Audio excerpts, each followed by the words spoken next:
Well, natural pool is almost done. Just finalizing the little flow to make sure, because it returns as a whole loop.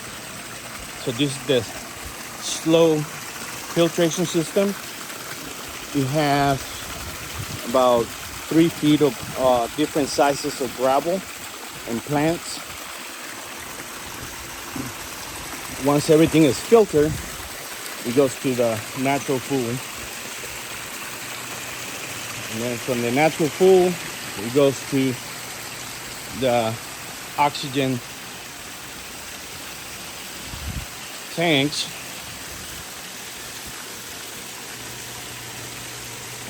So to create the oxygen, we do have a machine, and then we have plants. We have some lilies, some grass,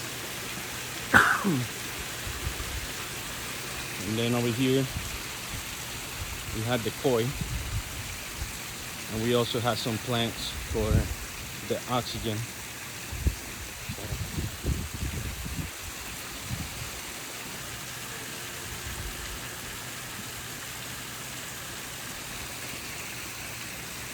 It's turning out beautiful.